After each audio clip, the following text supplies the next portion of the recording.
여전도사님이 계십니다. 저희 교회 전도사님은 아니고요, 다른 교회에서 사역을 하시는데 이분이 가끔 저희 교회 제 설교를 이제 유튜브에서 들으시나 봐요. 전화를 이제 가끔 한번 주십니다. 근데 이분이 저한테 하시는 말씀이 있어요.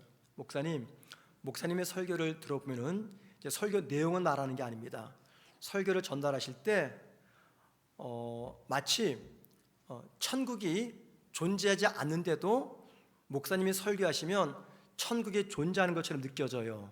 그러니까 천국이 없다는 게 아니라 예를 든 겁니다. 이해되시겠죠? 마치 예수님이 안 계신 분인데 목사님이 설교하면 예수님이 계신 것처럼 느껴져요. 감사합니다. 그래서 제가 이랬어요. 전사님, 한마디로 나한테 사기꾼 기질이 있다는 거지? 네, 그랬어요. 제가 전하면 거짓인데 참것처럼 들리는, 진짜처럼 들린다는 거예요. 그러니까 이게 무슨 말이냐면 너무 확신에 차서 아주 담대하게 버럭버럭 소리를 지른다는 겁니다. 그래서 이게 욕인지 칭찬인지 구분은 안 돼요. 그래서 제가 전사님, 그걸 조금 더 좋은 말로 표현하면 이거 아니에요? 그래가지고 열정 혹은 담대함, 이거 아니에요? 그랬더니 맞아요 목사님, 제 말이 그래요. 이제 그 뜻이에요. 여러분, 만약에 그분이 제 설교를 들으시면서 마치 사기꾼 기질 가진 사람처럼 무슨 말만 하면 사람이 홀라당 넘어가게끔 그렇게 열정적으로 설교를 한다, 만약에 그랬다면 그 이유가 뭐 때문일까요? 제가 그 말을 들을 때마다 생각하는 것이 있습니다. 저는요, 매주는 그러지 않아요. 근데 대부분은 제가 이 강대상에 올라오기 전에 기도하는 제목이 있습니다. 하나님, 오늘 제가 목사로서 마지막 설교하는 시간입니다. 오늘 제가 우리 교회 성도들에게 마지막으로 설교하는 그런 심정으로 설교하게 해주십시오. 이런 마음을 가지고 올라옵니다. 왜냐하면 내일은 저의 시간이 아니기 때문이에요. 오늘 여기까지만 제 시간입니다. 다음 한 주 어떤 일이 벌어질지 모르기 때문이죠. 그러다 보니까는 저는 자주 오늘 내 설교가 마지막 설교다 하는 마음을 가지고 전할 때가 있어요. 그때는 침이 더 튑니다. 목소리가 더 커집니다. 그런데 여러분, 최근에 제 고민이 뭔지 아십니까? 이렇게 오늘도 내 설교가 마지막 설교다 하는 마음을 가지고 설교를 전하는데, 최근에 저는 이 교육관 건축에 관한 설교를 해요. 그러면 만약에 오늘 제 설교가 마지막이면 제 마지막 설교 주제는 뭡니까? 건물 짓자 이거예요. 이건 설교자로서 비참한 거거든요.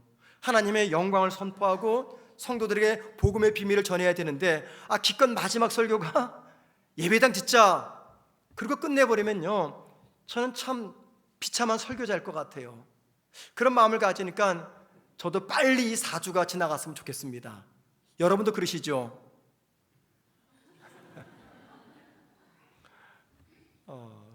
여러분도 많이 부담될 거예요. 제가 왜 모르겠습니까?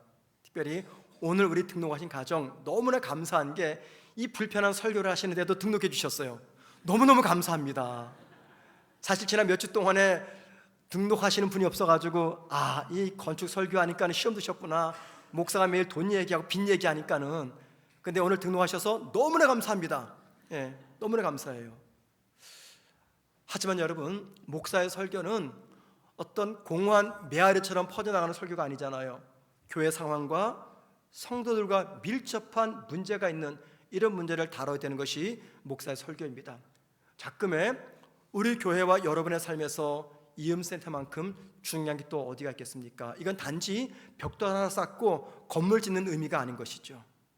우리 미래를 심는 겁니다. 하나님의 궁정을 세우는 겁니다. 그러니까는 우리 교회의 가장 중요한 화두거리가 바로 이 이음센터가 되는 것이죠. 그래서 저는 오늘도 계속해서 이 주제를 가지고 말씀을 전하러 갑니다. 아마 다음 주 한 번 더 전하면 끝날 겁니다. 자, 지난주까지 저는 이음센터를 건축하는 우리의 마음 자세가 어떠해야 되는가 하는 주제를 가지고 말씀드렸습니다. 하나님께서 우리 성도들에게 다양한 이 별명, 정체성을 부여하셨습니다. 성도라고 하는 정체성을 주셨어요. 또 하나님의 사람, 또 왕같은 제사장, 거룩한 나라, 그리스도의 향기, 그리스도의 편지 등 다양한 정체성을 우리에게 붙여주셨습니다. 그런데 여러분, 우리에게 붙여주신 이름 중에서 가장 영광스러운 이름이 뭔지 아십니까? 저는 단연코 하나님의 동역자라는 이름이라고 생각합니다. 하나님의 동역자. 자, 우리나라 이재명 대통령이 천 목사인 저를 가르쳐서 저 성문교회 천정민 목사는 나의 든든한 동역자입니다. 또는 그분이 여러분을 향해서 나의 진정한 동역자입니다 라고 말한다면 이게 얼마나 감동적입니까? 하물며 온 우주 만물을 창조하신 하나님께서 우리에게 뭐라고 말씀하세요? 나의 동역자. 목사뿐만 아닙니다. 우리 시원 찬양대도 하나님의 동역자, 우리 지휘자님도, 우리 장로님들도, 여러분 모두가 다 하나님의 동역자라 말씀하십니다. 자, 그래서 오늘은요, 하나님께서 붙여주신 이 하나님의 동역자라고 하는 우리의 정체성이 우리가 건축하는 이음센터와 어떤 연관이 있는지 이 문제에 관해서 한번 말씀을 나누려고 합니다. 여러분, 우리에게는요 분명한 신앙 고백이 하나 있습니다. 우리 삶에 이루어지는 모든 사건과 일들은 결국은 하나님의 은혜라는 것입니다. 비록 내 삶에 질병이 찾아오고 징계가 찾아오고 아픔이 찾아와도 결국에 그 모든 것들은 하나님의 은혜였다라고 고백하는 게 우리의 신앙의 고백입니다. 여러분, 하나님께서 저와 여러분에게 은혜를 베푸실 때 사용하시는 도구가 있습니다. 가장 중요한 도구는 하나님의 말씀이죠. 성경입니다. 그런데 그 말씀조차도 그냥 성경 자체가 우리 앞에서 펼쳐집니까? 읽혀집니까? 아니죠. 누군가는 그 성경을 풀어줘야 되고 누군가는 그 성경을 가지고 말씀을 전해줘야 됩니다. 이렇게 본다면 하나님께서 은혜를 베풀기 위해서 사용하시는 가장 중요한 도구가 있다면 바로 그것은 사람이라는 것입니다. 사람. 그래서 오늘 본문 9절에서는 그 사람을 가리켜서 이렇게 말합니다. 자, 9절 중간쯤 보세요. 이렇게 말합니다. 우리는 하나님의 동역자들이요 라고 말합니다. 성경은요 모든 성도를 가리켜서 하나님의 동역자라고 말합니다. 이 동역자는요 뭐뭐와 함께라는 전치사와 일 또는 일하다 이 두 단어가 합친 거예요. 그래서 누구누구와 함께 일하다, 이 동역자를 우리말로 우리 한자로 풀면 어떤 뜻이냐면요 같을 동 불일력 사람 자자입니다. 헬라어 단어와 유사해요. 그래서 동역자라는 의미가 무엇이냐면 하나의 목표를 위해서 함께 일하는 사람, 이게 동역자입니다. 바울이 이 고린도전서를 썼습니다. 무슨 이유 때문에 이 고린도전서에다가 성도는 하나님의 동역자라고 기록해 놓았을까요? 바울이 고린도 교회를 세웠습니다. 복음을 전했고 예수 믿는 사람이 생겨나서 교회가 생겼어요. 그리고 바울은 그 교회를 잠시 떠났습니다. 들리는 소식이 이 교회가 2명의 지도자 때문에 패가 갈라졌다는 거예요. 바울을 따르는 무리가 있고 또 다른 지도자 아볼로를 따르는 무리가 있고 이렇게 두 패로 나눠졌다는 겁니다. 그 이유는 사람의 인격, 그러니까는 리더의 인격과 실력과 능력에 따라 우열을 가렸기 때문이죠. 너무너무 심각한 대립구조를 가고 있습니다. 서로를 향해서 적대적인 마음과 태도를 가지고 있어요. 그런데 한 교회 안에서 한 신앙 공동체를 이루고 있습니다. 이게 말도 안 되는 거죠. 그래서 바울은 이들의 이 잘못을 바로 잡아주기 위해서 이 고린도전서 오늘 본문에서 자신은 씨를 뿌리는 사람이고 아볼로는 그 씨 위에다가 물을 주는 사람이다 라고 하면서 두 사람은 서로 다른 역할을 감당할 뿐 열매를 맺고 자라게 하시는 분은 오직 한 분 하나님뿐이시다 하는 말씀으로 설명을 합니다. 그리고 이 교훈을 명확히 전달하기 위해서 바울은 자신과 아볼로를 하나님께 쓰임받는 하나님의 동역자라고 하면서 오늘 9절에서 말씀하고 있는 겁니다. 여러분, 바울과 우리 사이에는요 근 2000년 가까운 시간의 공백이 있습니다. 2000년 사람이고 현대 사람입니다. 문화와 문화의 공백이 있습니다. 그런데 바울도 성도고 우리도 성도입니다. 2000년 성도나 오늘 우리 성도, 우리 사이 연결되어 있는 공통 분모가 하나 있습니다. 그 시대나 지금 시대나 연결하는 공통 분모, 그것은 우리 모두가 하나님의 동역자라는 것입니다. 바울뿐 아니라 모든 성도들은 하나님의 동역자입니다. 그런데 우리를 하나님의 동역자라고 말할 때 조심할 것이 있어요. 하나님의 동역자, 그 말은요, 하나님과 동등한 위치에서의 동역자, 그 뜻이 아닙니다. 하나님과 우리가 맞먹는 그런 동역자가 아니라는 거예요. 하나님 아래에서 일하는 동역자, 또는 하나님이 사용하시는 동역자, 그 뜻입니다. 영화 한 편을 만들기 위해서는요, 많은 사람들이 필요합니다. 영화 배우들이 필요합니다. 또는 조명이 필요하고요, 소품을 담당하는 사람, 촬영기사, 그리고 뭐니 해도 감독이 필요합니다. 많은 사람들이 힘을 모아서 한 편의 영화를 제작해요. 그런데 여러분, 영화를 제작하기 위해서 많은 사람들이 누구의 지시를 따라야 됩니까? 단 한 사람, 감독의 지시입니다. 모든 사람은 감독의 지시에 따라서 움직입니다. 하나님과 우리의 관계가 그렇다는 거예요. 저와 여러분은요, 하나님과 동등한 입장에서의 동역자가 아닙니다. 하나님께서 사용하시는 동역자, 하나님의 지시를 받아 움직이는 동역자, 그 관계입니다. 이게 바로 저와 여러분의 정체성이에요. 잊지 마셔야 됩니다. 그러면 여러분, 질문입니다. 하나님이 무슨 이유 때문에 저와 여러분을 가르쳐서 나의 동역자라고 말씀하실까요? 무엇 때문입니까? 많은 이유가 있어요. 그런데 그 이유들을 추려보면요, 결국 세 가지가 남더라고요. 첫째는 구원 사역을 위한 동역자로서 우리를 부르셨습니다. 구원 사역. 보세요, 바울은요, 자신을 씨 뿌리는 사람이라고 소개합니다. 즉 복음을 전하는 거죠. 복음을 전하면 누군가는 그 복음을 듣고 교회 안으로 들어옵니다. 그럼 그 사람을 양육할 사람이 있어야 되잖아요. 그 역할을 누가 했느냐? 아볼로가 한 거예요. 탁월한 성경 교사로서. 그래서 아볼로는요, 바울이 뿌린 씨앗에다가 물을 줍니다. 양육을 하는 거죠. 그러니까 잘합니다. 뭘 말합니까? 두 사람은 구원 사역을 위한 하나님의 동역자였다라는 겁니다.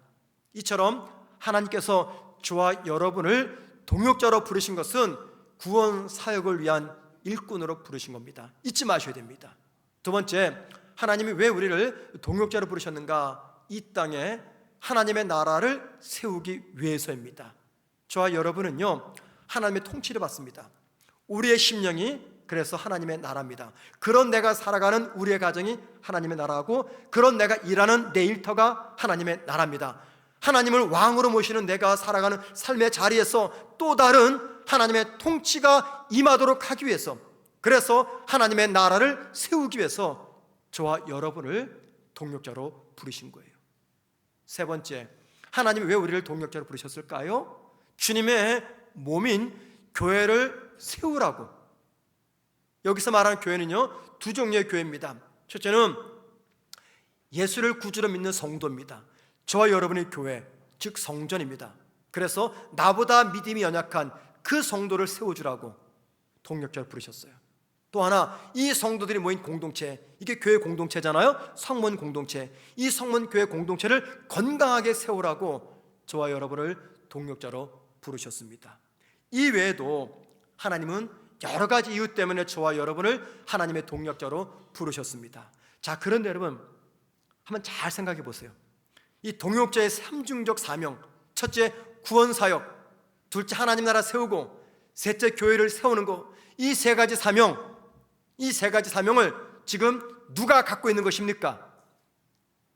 우리가 세우고자 하는 이음센터가 갖고 있는 사명입니다. 이음센터 보세요. 저희가 지금 이음센터를 짓습니다. 단지 건물을 짓는 겁니까? 그냥 집 한 채 짓는 겁니까? 아닙니다. 뭐 때문에 지어요? 이 삼중적 사명을 감당하기 위해서, 교육관에 찾아오는 다음 세대들에게 복음을 전함으로 그들의 영혼을 구원하기 위해서, 그리고 그들의 심령 속에 왕이신 하나님을 심어주고, 그들이 이 세상 살아갈 때 그들의 살아가는 삶의 자리에 하나님의 나라를 세우도록 하기 위해서, 그리고 그들뿐만이 아니라 연약한 다른 사람들에게 복음을 전함으로 말미암아 또 다른 교회를 세우고 우리 성문교회 미래를 이끌어가기 위해서, 이 세 가지 목적 때문에 우리는 이음센터를 건축하려고 하는 것입니다. 그래서 여러분, 우리는 이런 결론을 내릴 수가 있어요. 이음센터는요, 하나님의 동역자입니다. 건물에다가 동역자, 사람 자자를 쓰는 게 좀 이상해요. 왜냐하면 건물은 비인격체입니다. 그런데 여러분, 그 의미를 살려서, 문법적으로는 틀리지만 의미를 살려서 설명하자면 이음센터는요, 하나님의 동역자입니다. 하나님은 하나님의 동역자를 저 뒤에 세우는 거예요. 그런데 더 놀라운 게 뭔지 아십니까? 하나님의 동역자인 이음센터를 건축하기 위해서 하나님은 또 다른 당신의 동역자를 부르셨다는 겁니다. 그들이 누굽니까? 우리입니다. 우리. 하나님의 동역자인 이음센터를 건축하기 위해서 또 다른 동역자인 우리 성도들을 우리 교회로 부르셨어요. 그렇기 때문에 성문교회 교인으로 등록하신 분이라면은 하나님의 동역자인 이음센터를 건축하기 위한 또 다른 하나님의 동역자로 부름받았음을 결코 잊지 마셔야 된다는 겁니다. 그런데 여러분, 저와 여러분이 하나님의 동역자로서 삶을 살아가려면요, 많은 고난을 맞이하게 됩니다. 어떤 고난을 맞이할까 제가 생각해 보았더니 추렸더니 핵심 3가지가 남아요. 첫째는 하나님의 동역자가 감당해야 되는 사역의 무게입니다. 사역의 무게.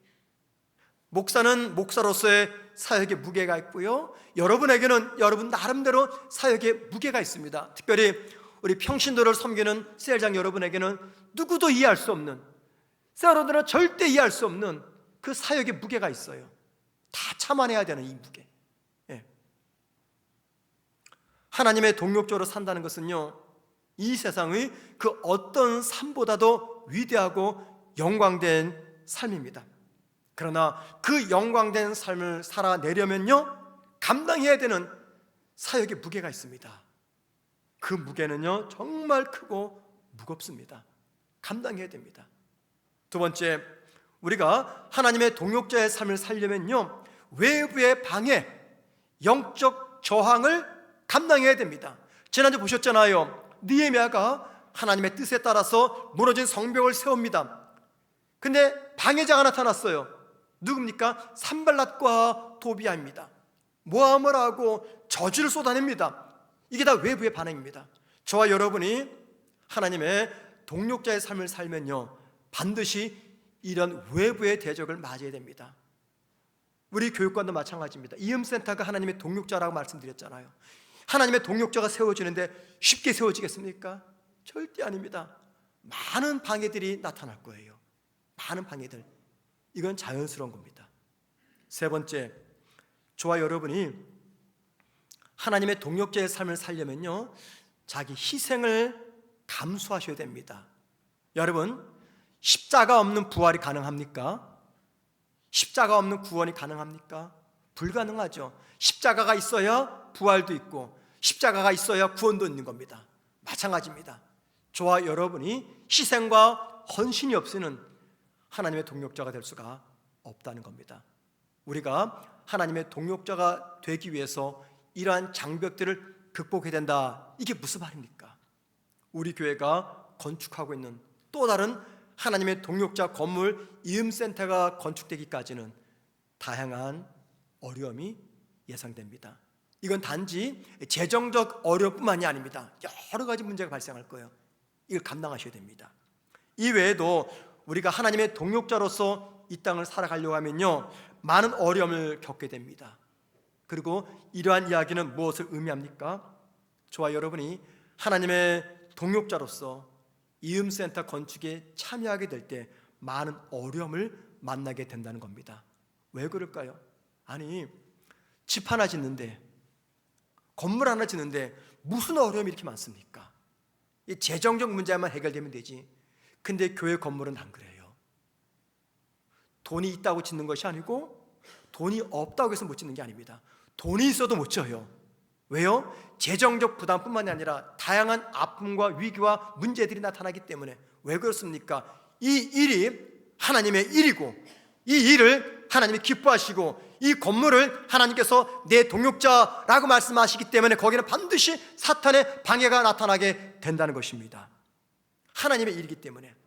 하지만 동시에 여러분 기억하셔야 돼요. 우리가 하나님의 동역자의 삶을 살아갈 때는요, 아픔만, 사역에 무게만 주어지지 않습니다. 희생만 요구하지 않아요. 세상 사람들은 절대 이해할 수 없는 하나님의 위로가 기다리고 있다는 것입니다. 틀림없습니다.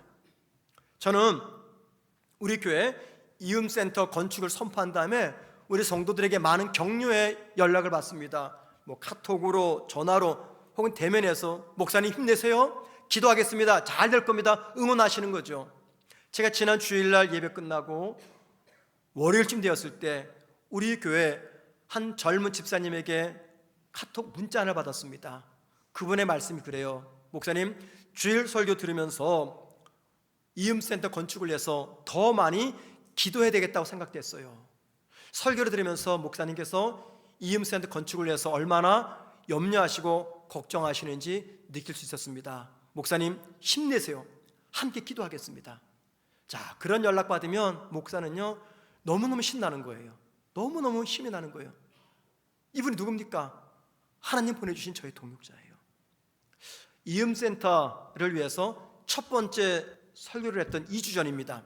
주일날 예배 다 마치고 이제 오후에 집으로 퇴근하는데 운전 중이었어요. 인천에 계신 저희 어머님이 전화를 하셨어요. 어머니 웬일이십니까? 그랬더니 저희 어머니 다짜고짜 그래요.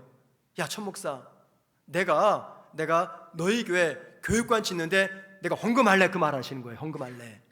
저희 어머님은 주일날 요 시간 지금도 듣고 계실지 모르겠어요.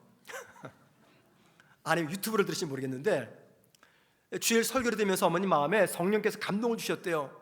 그래서 본인 교회는 아니지만 내가 건축 헌금을 해야 되겠다. 액수는 제가 말씀 안 드릴게요. 그러면서 교회 계좌번호 알려달라고 말씀하시는 거예요. 그래서 제가 그랬어요. 어머니, 하나님께서 이미 하나님이 어머님의 마음 받으셨습니다.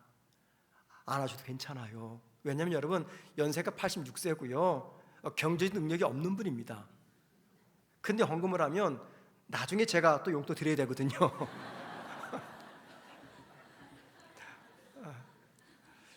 어머니, 하나님께서 어머님은 다 받으셨습니다. 솔직히 제가 이제 용돈 안 드리려고 이 나쁜 목사예요. 근데 제가 전화 끊고 나서 마음에 큰 힘이 되는 거예요. 어머니도 이런 마음을 품으셨다면 분명히 우리 성도들도 참 귀한 마음을 가졌겠다. 지난주 목요일 날 찬양 가수 중에 최인혁 목사님이 계시죠? 저희 교회 다녀가셨는데 지난주 목요일 날 갑자기 저를 방문하셨어요. 저희 교회 방문하셨어요. 이제 그분과 이런저런 얘기를 하는데 우리 뒤에 이제 교육관 건축 진행 중이잖아요. 교육관 짓는 이야기를 이제 말씀드렸습니다. 그랬더니 깜짝 놀라면서 아니 목사님, 주일학교가 몇 명이기에 이 멀쩡한 건물이 있는데 또 지세요, 그 말하는 거예요. 그래서 제가 조심스럽게 있는 그대로 저희 교회 다음 세대가 재적이 몇 명이고 평균 출석이 이 정도 됩니다 라고 말씀드렸어요. 그분은 찬양 사역자이기 때문에 여러 교회를 다니잖아요. 서울의 많은 교회들이 지금 다음 세대들이 줄어들어서 걱정하고 있는데 성문교회는 정말 큰 하나님의 은혜입니다. 그리고 이것은 하나님의 사명입니다. 그 이야기를 하세요. 제가 그분의 말을 들으면서 마음에 확신이 있고 용기가 생기는 거예요. 그래, 제3자인 다른 교회 성도들도 우리 교회 연실을 보고 하나님의 은혜며 하나님의 사명이라고 하는구나, 힘이 난 겁니다. 여러분, 이 모든 분들 누굽니까? 우리 낙심하지 말라고, 염려하지 말라고 격려하시고 위로하시는 하나님의 동역자입니다. 자, 그런데 여러분, 제가 최인영 목사님의 말씀을 들으면서 무슨 생각을 한 줄 아세요? 다른 교회 성도들도 우리 교회 건축에 관해서 이렇게 열린 마음으로 갖고 있고 이것이 하나님의 은혜이며 우리 교회 사명이라 말하는데 정작 우리 성문교회 성도들은 이 문제를 어떻게 생각하실까? 여러분은 우리 교회 다음 세대가 많은 것을 하나님의 은혜라고 생각하십니까? 그리고 이것이 하나님께서 우리 교회에 맡기신 사명이라고 생각하십니까? 만약에 그렇다면 여러분, 이 일을 위해서 우리 모두가 하나님의 동역자가 되셔야 됩니다. 하나님이 저와 여러분에게 나의 동역자라고 말씀하신 거 솔직히 이게 이해가 안 돼요. 하나님이 저를 향해서 나의 동역자야 라고 말씀하시는 게 저는 납득이 안 됩니다. 왜냐하면 저는요 솔직히 하나님의 동역자가 될 만한 자질도 능력도 자격도 없기 때문입니다. 우리는요 나와 함께 일하는 사람을 뽑을 때 아무나 안 뽑아요. 여기 회사 운영하는 분들 계시죠? 사람들 고용하시는 우리 대표도 계시죠? 아무나 뽑습니까 여러분들? 마구 뽑아요? 아닙니다. 철저하게 따져봅니다. 실력이 있는지, 스펙은 어떠한지, 자격은 갖췄는지, 인간성은 어떠한지 아는 모든 사람 인맥 동원해가지고 다 확인해요. 거기다가 보증인까지 세웁니다. 어느 교회는요 교육자 뽑을 때 전과 범죄 기록까지 뽑는데요. 저도 마찬가지입니다.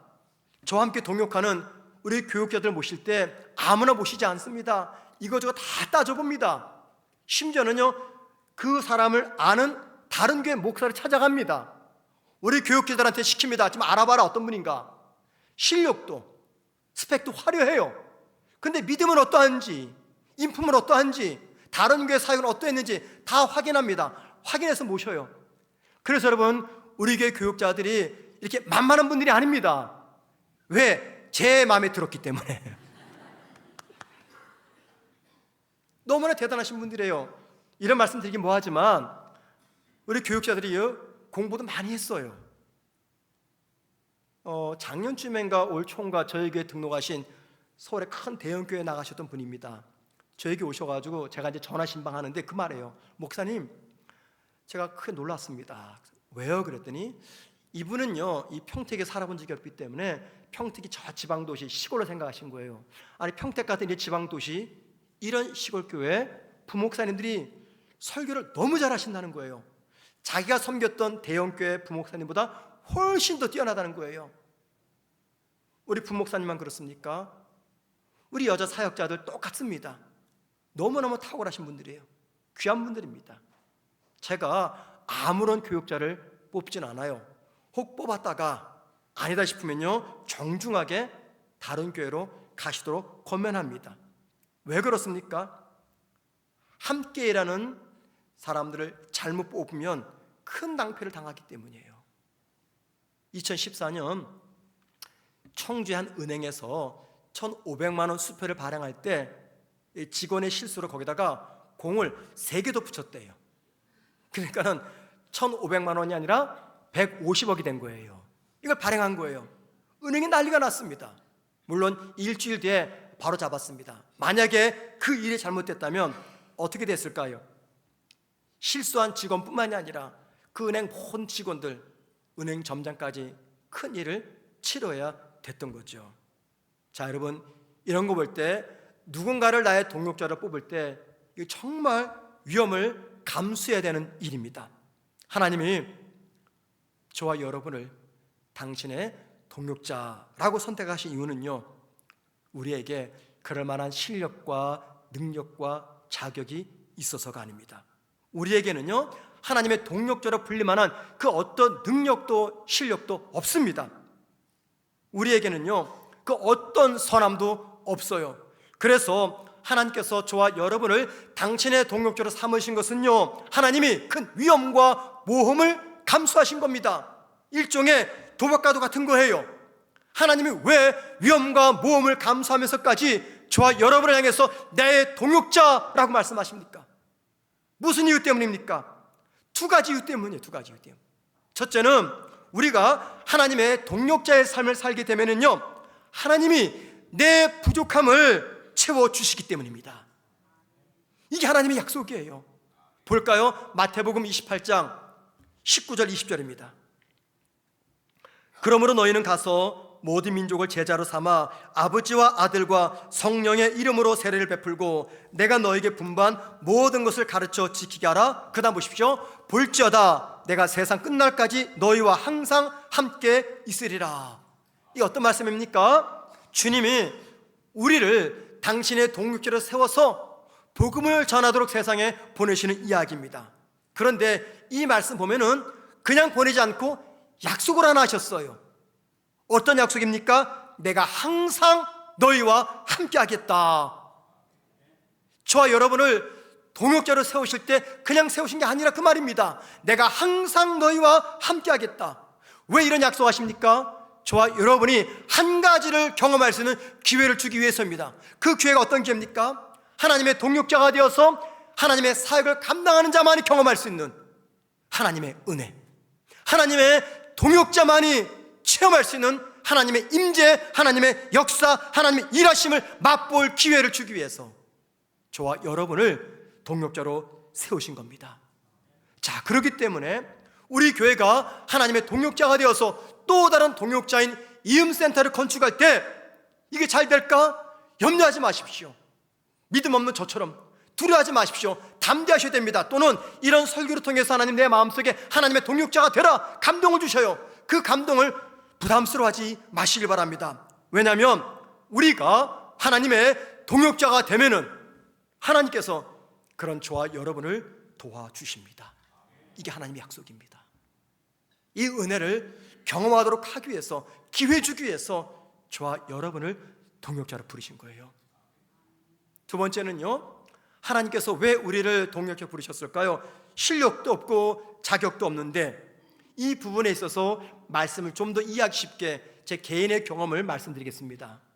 제가 영국에서 유학 생활하면서 등록금, 4인 가족 생활비 모두를 다 저는 영국 현지에서 제 아내와 함께 벌었습니다. 한국에서 일절 후원이 없었어요. 그러니 얼마나 많은 일을 했겠습니까? 공부하면서. 가만히 생각하니까요, 공부했던 시간보다 청소했던 시간이 더 많아요. 네. 제가 일할 수 있는 게 청소거든요. 이게 공부하면 제일 편해요. 네. 그래서 아침 저녁으로 낮 시간으로 청소했습니다. 그 청소 중에 어떤 청소가 있었냐면은 사람이 살고 간 그 집이 있습니다. 그 집에 새로운 세입자가 이사 오기 전까지 깨끗하게 청소하는 일이에요. 그리고 그 집 앞에 뒤에 있는 잡초를 뽑고 잔디를 깎는 일이었습니다. 그런데 방학이 되면은요, 당시 중고등학생이었던 제 두 아이를 데리고 함께 갔어요. 이른 아침에. 고등학교도 아이들이 불평하지 않고 잘 따라와 주었습니다. 그리고 저는 제 아들에게 제가 할 일 이거 해라, 제 아내는 제 딸에게 이거 해라 시켜요. 그러면요, 제 딸은 큰 아이이기 때문에 잘해요. 또 이게 딸과 아들 차이인 것 같아요. 딸은 그래도 부모 마음을 더 헤아리는데 이 아들 녀석은 툴툴거리면서 하긴 하는데, 다 끝나고 나서 제가 점검하잖아요. 물론 그때 중학생밖에 안 됐습니다. 어렸죠. 점검을 하면 여전히 문제가 많이 있어요. 그럼 제가 말하는 거죠. 야, 우리마, 너 이거 덜 했잖아. 이거 마저 해야지. 일을 시킵니다. 그럼요, 투덜거리면서 다 해요. 자, 여러분, 그런 제 아들을 바라보는 제 마음이 어땠을까요? 아이고, 일도 못하는 녀석, 이 밥 먹여 키워놨더니 저게 뭐야? 이런 생각이 들까요? 아닙니다. 아니에요. 경제적으로 부족한 부모 만나서, 아빠 만나서 고생하는구나, 미안한 마음이 드는 거예요. 그리고 우리 청소년들이 방학 때는 얼마나 늦잠 자고 싶어요. 이른 새벽까지 나와가지고 아빠를 도와주는 그 아이의 모습이 너무 고마운 겁니다. 그리고 대견스럽고 든든한 거예요. 내 옆에 아들, 딸이 있구나. 이 든든한 겁니다. 여러분, 우리를 향하신 하나님의 마음을 가장 잘 느낄 수 있는 마음은 어떤 마음일까요? 자녀를 향한 부모의 마음입니다. 하나님은 눈에 보이지 않는 당신의 우리를 향한 그 마음을 눈에 보이는 부모의 사랑과 마음을 통해서 확인하길 원하세요. 자, 그러면 여러분, 하나님께서 저와 여러분을 동역자로 부르셔서 뭘 맡겼습니다. 그 일을 감당하는 우리를 바라보시면서, 야, 참 칠칠 못하는구나. 너 그거밖에 안 되니? 그렇게 능력이 없어? 왜 모자라니? 너 내가 괜히 뽑았다. 이렇게 말씀하실까요? 아닐 겁니다. 부모님의 마음을 통해서 뭘 우리가 생각할 수 있어요? 고맙다. 정말 고맙다. 그리고 대견하다. 든든하다. 이 마음을 가지실 거예요. 바로 이러한 우리를 향하신 하나님의 그 마음을 느끼도록 하기 위해서 저와 여러분을 하나님의 동역자로 부르신 겁니다. 그리고 그 하나님의 그 마음 때문에 당신의 동역자로 살아가는 우리의 삶을 지켜주시면서 우리와 함께 하시면서 우리의 부족함을 도와주시겠다고 약속하신 겁니다. 우리가 믿음의 사람이 되어서 여기까지 오는 동안 내 힘만으로 왔습니까, 여러분들? 아니에요. 내가 어릴 때부터 교회를 나갔던지 나이 들어 나왔던지 내가 여기까지 오는 동안에 어느 누군가는 하나님의 동역자가 되어서 나를 도와주었습니다. 우리 셀자님을 하나님께서 당신의 동역자를 세워서 나를 이끌고 여기까지 왔습니다. 그분들 때문에 믿음의 사람으로 바로 설 수가 있었던 거죠. 우리 교회가 세워진 지, 이 건물이 세워진 지 17년이 지났습니다. 17년 전에 여기 계셨던 성도가 계시지만 반 이상은 그때 없었던 분들입니다. 그런데 그때 이 예배당을 질 때 그때 계셨던 성도들이 하나님의 동역자가 되어서 헌신한 결과 지금 우리는 그 혜택을 누리고 있습니다. 제가 말을 들어보니까는 여기 예배당을 세우고 이사 올 때는요, 저 밑에 주차장이 없었다고 합니다. 교회가 재정적으로 충분한 여력이 없어서 예배당만 지었을 뿐 주차 공간이 없었대요. 그러다 보니까는 성도들이 주차하기가 너무 힘들었던 거죠. 그래서 교회가 어떻게 해서라도 주차장을 매입하자 했는데 다수의 성도들이 아니 교회가 돈도 없는데 무슨 주차장이냐고 반대했다고 합니다. 하지만 교회가 성도들을 위해서 무리해서 주차장을 매입을 했습니다. 그리고 그때부터 최근까지 주차장 헌금을 드린 성도들이 있습니다. 우린 그들이 누군지 모릅니다. 그런데 그들의 그 보이지 않는 헌신과 수고 때문에 우리는요 편안하게 주차할 수가 있는 겁니다. 우리 교회 주차장이 아무리 좁다 뭐 말해도요 평택 시내에서 우리 교회만큼 주차하기 편한 교회가 어디 있겠습니까? 여러분, 이렇게 본다면요 지금의 우리는요 과거에 누군가가 하나님의 동역자가 되어주신 덕분에 그 혜택을 누리고 있는 것입니다. 다음은 우리 교회 교사 이야기입니다. 제가 그분께 직접 들은 얘기가 아니기 때문에 그분께 허락을 받지 않았습니다. 그런데 이 사건과 관련된 우리 교육자로부터 제가 들은 이야기라 교육자에게 물어봤어요. 내가 이 설교를 설교할 때 이 이야기를 해도 괜찮을까요? 그랬더니 교육자가 목사님 아무 문제 없습니다 라고 말해서 본인은 허락하지 않은데 제 3자가 허락해서 이 말씀 드립니다. 우리 교회 주일학교 한 선생님이세요. 한 반을 맡고 있습니다. 근데 이 반에 지금 엄마와 다른 교회에서 신앙생활한 반 아이가 있어요. 원래 한 1년 전쯤에 엄마와 함께 저에게 등록을 했는데 엄마가 개인 사정 때문에 다른 교회로 옮기셨어요. 그러면서 엄마가 이 아들에게 엄마와 함께 교회 옮기자 했는데 이 아들이 한 몇 번 갔나 봐요. 갔다가 돌아왔습니다. 그리고는 자기는 성문교회에서 신앙생활하겠다. 그래서 지금 현재는요 엄마는 엄마 교회 나가고 아들은 우리 교회 나옵니다. 제가 작년에 이 소식을 듣고 담당 교육자에게 이렇게 말했어요. 엄마와 아들이 가족이 따로따로 떨어져서 신앙생활하는 거 별로 유익하지 않다. 그러니까는 아들 우리 그 반 아이 학생 잘 설득해서 엄마 교회로 보내라 그랬어요. 그 교육자가 몇 번 얘기했는데 이 아이가 고집불통이에요. 자기는 성문교회 안 떠난다는 겁니다. 왜 그럴까요? 담임 목사가 좋아서? 아니에요. 이 아이를 맡고 있는 담임 선생님 때문에. 이 아이는요 아빠가 없습니다. 그런데 교회 오면 담임 선생님이 아빠 역할을 해주는 거예요. 아빠의 사랑을 나누는 겁니다. 그리고 이 아이는 그 선생님으로부터 아빠의 사랑을 느끼는 거죠. 그래서 선생님의 그 아빠 같은 사랑 때문에 엄마를 따라 교회를 옮기지 못하고 있는 겁니다. 지금 이 선생님은요 하나님의 동역자로서 그 학생을 사랑으로 섬기고 있는 것이고 이 학생은 그 혜택을 누리고 있는 겁니다. 그런데 여러분, 이 선생님뿐만이 아닙니다. 우리 교회는요 이 선생님 같은 하나님의 동역자가 정말 많습니다. 우리 장로님들, 우리 셀자님들, 우리 교사들 너무너무 많아요. 그리고 이분들 때문에 우리 교회가 은혜롭고 지금까지 평화를 유지하는 겁니다. 우리 교회에 130명이 넘는 교사들이 있습니다. 이분 모두가 하나님의 동역자의 마음을 가지고 어린 자녀들을 섬기는 거고 그 결과 학생과 학생들의 부모들은요 그 혜택을 누리고 있는 겁니다. 여기 시원 찬양대 찬양되어 있습니다. 한 주간 기도하면서 준비하신 그 찬양을 전하는 하나님의 동역자가 되어서 우리에게 귀한 찬양을 나눠주는 것이죠. 뿐만 아닙니까? 하나님의 동역자인 쉐카에 나가 기도하며 준비한 찬양을 통해서 우리를 하나님의 은혜의 보좌 앞으로 인도하는 겁니다. 주차 봉사자들, 주방 봉사자들, 예배, 방송실, 카페, 도구기도, 재정부, 당회, 마도와이즈, 아기 성품학교, 기도 참석자들, 특별히 셀자님들 모두가 다 하나님의 동역자가 되어서 우리 성도와 교회를 섬기기 때문에 이 교회가 하나님의 은혜 가운데 지켜질 수가 있다는 겁니다. 만약에 내가 하나님의 동역자가 되면은요, 나는 힘들어도 다른 누군가는 나로 인해서 그 혜택을 누리게 됩니다. 그리고 그런 나는 하나님께서 반드시 위로하신다는 겁니다. 여러분, 하나님의 동역자에게 주시는 하나님의 귀한 은혜가 있습니다. 그게 뭡니까? 설교에 말씀드렸잖아요. 하나님의 동행하심. 하나님의 동행하심이 무엇입니까? 하나님과의 친밀한 교제입니다. 친밀한 교제. 자, 볼까요? 요한복음 15장 15절입니다.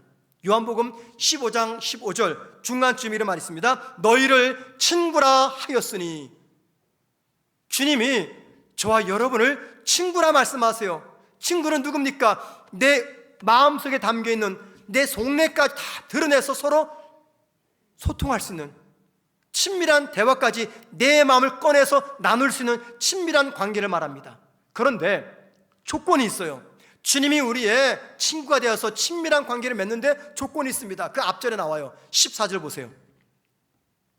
너희는 내가 명하는 대로 행하면 곧 나의 친구라.